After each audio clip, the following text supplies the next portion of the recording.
Good morning, नमस्कार।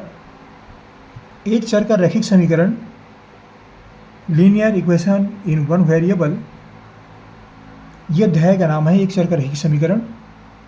गणित विषय के अंतर्गत कक्षा 9वीं में इस अध्याय के संबंध में पढ़ाई जाती है, बताई जाती है कि एक चर रैखिक समीकरण क्या है। इसके अंतर्गत मैंने प्रश्न लिया है समीकरण 5p + 4 × 3 - 2p = 2 √2 + p - 10 को हल कीजिए।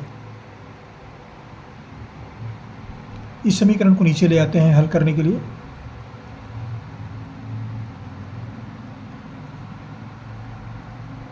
क्या समीकरण है?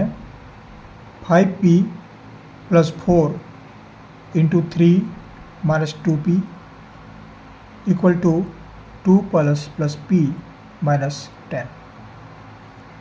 एक समीकरण है। अब समीकरण को हमारे समझते हैं। समीकरण किसको बोलते हैं? समीकरण माने दो पक्षों की तुलना, दो समान राशियों की तुलना, दो सजातीय राशियों की तुलना, ये कहलाता है समीकरण। या दो समान कथन की तुलना करना, ये कहलाता है समीकरण। अब एक चर क्या है? ये एक चर क्या है? चर। एक चर माने इसमें p जो है ये चर राशि है। ये p लिखा है, यहाँ p लिखा है, यहाँ p लिखा है, ये चर राशियाँ हैं।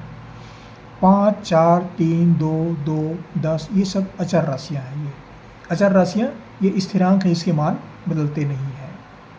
और यहाँ पर p, a, b, c, d, x, y, z ऐसा लिखा है रहता है, तो वो सब चर राशियाँ हैं, इसके मान जो है क्रमशः परिवर्तनशील होते हैं।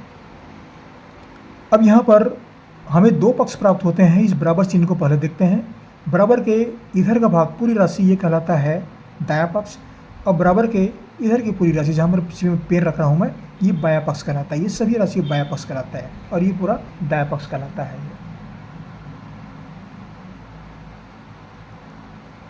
तो इसको हल करने के लिए 5p प्लस ये 4 है, यहाँ पर गुणा का चिन्ह छिपा हुआ है, तो 4 से 3 को गुणा करेंगे, 4 × 3 = 12।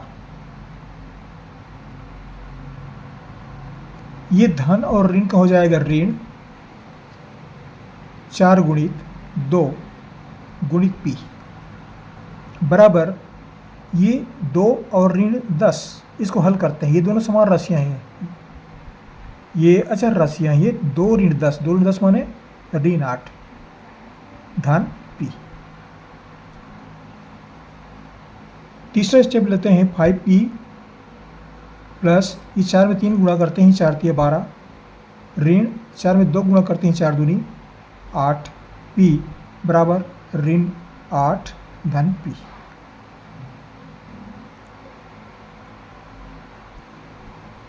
अब ये 5p - 8p, ये p वाली राशियाँ दोनों घात एक ही है, दोनों सजातीय राशि हैं, तो ये आपस में घट जाएंगे, जुड़ जाएंगे ये।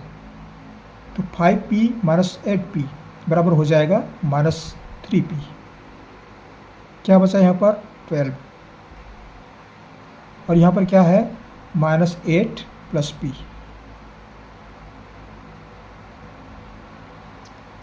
अब p वाली राशियों को चाहे इस तरफ ले जाएं, चाहे इस तरफ ले जाएं, चाहे बायां पक्ष में ले जाएं, चाहे दायां पक्ष में ले जाएं, कोई पक्ष में ला सकते हैं। तो ये ऋणात्मक है, तो इसको हम इधर ले आते हैं, इसका पक्ष बदल देते हैं। इस राशि को बदल रहे हैं, दाएं पक्ष में ले जा रहे हैं, पक्षांतर विधि लागू कर रहे हैं। धन 12, ये राशि को यहाँ पर लिख दिए, बराबर ऋण 8 धन p। अब क्या बच गया है? इसको बच लिखना है, तो ये ऋण चिन्ह है, तो यहाँ पर लिखेंगे धन चिन्ह हो जाएगा, धन 3p। पक्षांतर करते समय चिन्हों में परिवर्तन होता है, ऋण का धन, धन का ऋण। अब यहाँ पर फिर पक्षांतर करते हैं। आप चाहें तो एक ही बार में पक्षांतर कर सकते हैं, 2 बार पक्षांतर करने की आवश्यकता नहीं है, लेकिन थोड़ा समझाने के लिए 2 बार कर रहे हैं हम। ये अचर राशि ऋण 8 को हम फिर कहना चाहिए बाएं पक्ष में ले आते हैं, तो धन 12, ये ऋण 8 है, तो धन 8 हो जाएगा, चिन्ह बदल जाएगा। और ये p + 3p, 12 में 8 जोड़ देंगे, 12 × 8 = 20 बराबर p + 3p, यहाँ पर 1 छिपा हुआ है, ये हो जाएगा 3 और 1 4p। अब p का मान निकालेंगे, तो p बराबर 20/4, कटा देंगे इसको, 4 × 4 = 4, 4 × 5 = 20, p बराबर 5। तो इस प्रश्न का उत्तर है p बराबर 5।